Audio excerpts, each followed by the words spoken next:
не так вот давно крутили по телевизору, показывали назначение нового губернатора, нового президента Башкирии, главу Башкирии Хабирова Радия. И это человек, который в свое время являлся, ну, если не отцом, то, по крайней мере, одним из отцов башкирского национализма, наряду с Рахимовым, с Бабаем, даже, скорее всего, более активный, более активен. Да, Союз башкирской молодежи, Небесные волки Кук-Буре, Национальный башкирский фронт, вернее, Башкирский национальный фронт, БНФ. Это все организации, которые получили резкий толчок к развитию, резко увеличились и численно, и в смысле влияния, именно в те времена, когда Радий Хабиров возглавлял администрацию президента Рахимова. И именно он принимал у себя всех лидеров этих организаций, именно он давал команды на снабжение их средствами, они непосредственно финансировались из казны Башкирской республики. Именно этот человек готовил, что называется, гвардию, национальную гвардию башкиров.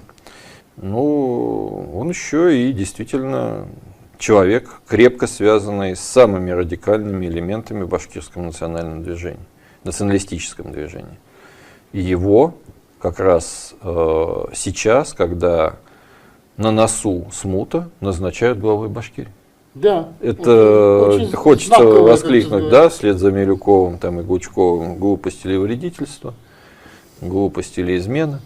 Я считаю, что здесь сочетание глупости первого лица, некомпетентности его, что он не знает, кого он назначает, и вредительство тех людей, которые подсунул данную кандидатуру.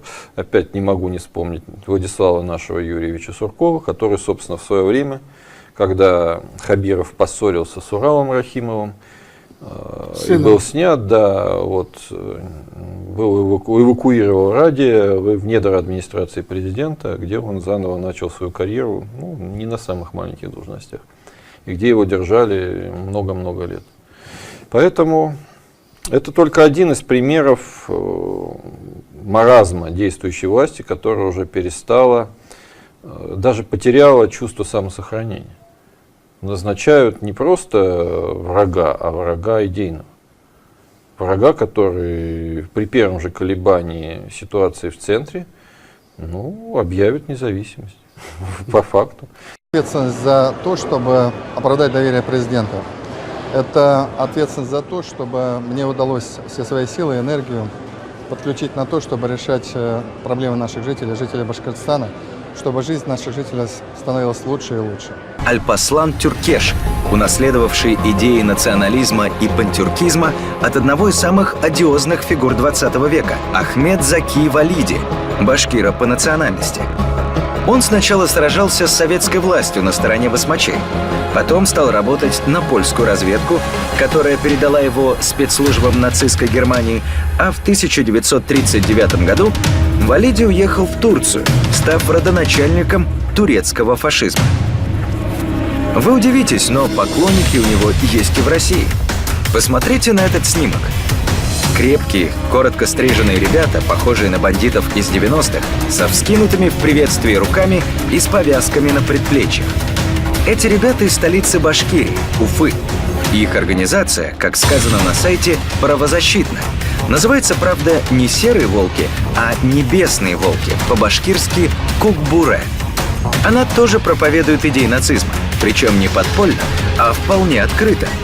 Взгляните на сайт некоммерческой организации Кук-Буре в интернете и на ее страничку в социальной сети. Вот так Кук-Буре формирует свои задачи и методы их достижения.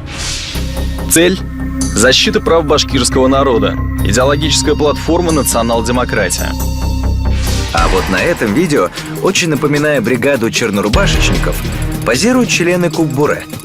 На нем же видно, как перед молодежью выступает лидер организации, 36-летний Азат Сальманов.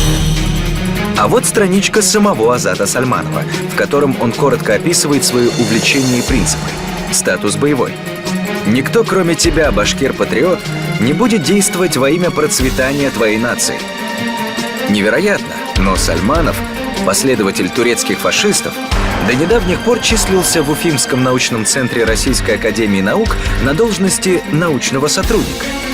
Там же работала и мама самого Сальманова, и его приятель, второй руководитель «Небесных волков» Тимур Мухтаров. А мать последнего даже возглавляла Институт истории Уфимского научного центра РАН.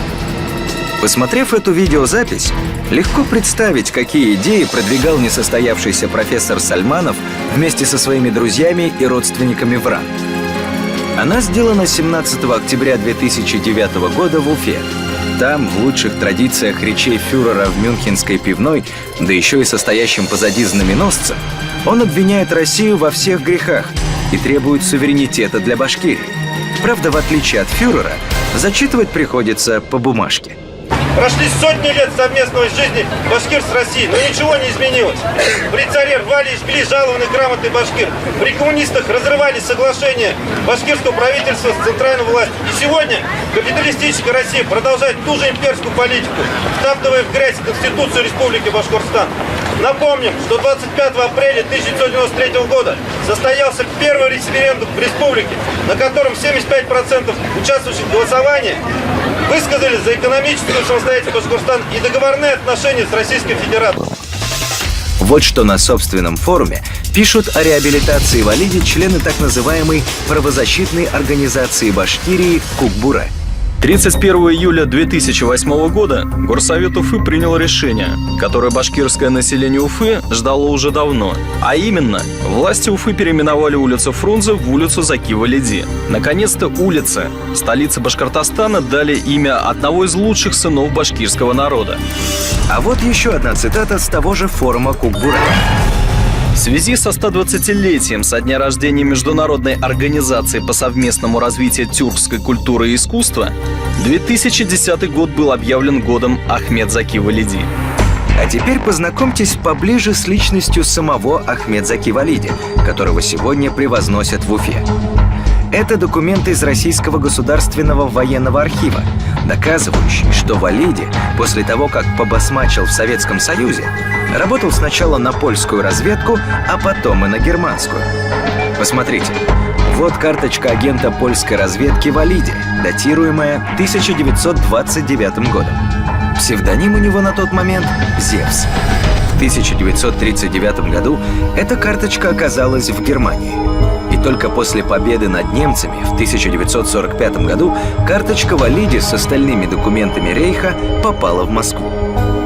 Понять, чем именно занимался Валиди на службе у немцев, можно, взглянув уже на другой документ.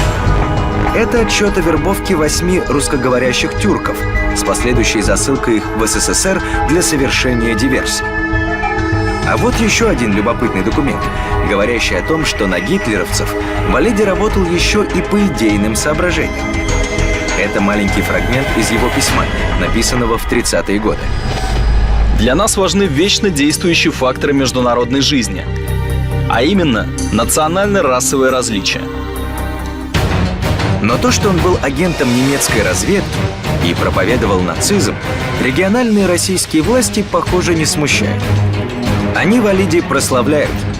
Посмотрите, вот такие концерты в честь Ахмед Заки Валиди проходят в башкирских домах культуры. Посмотрите, мужчины в шинелях времен Гражданской войны и в папахах распевают жалостливые песни о непростой судьбе Валиди на фоне его огромных портретов.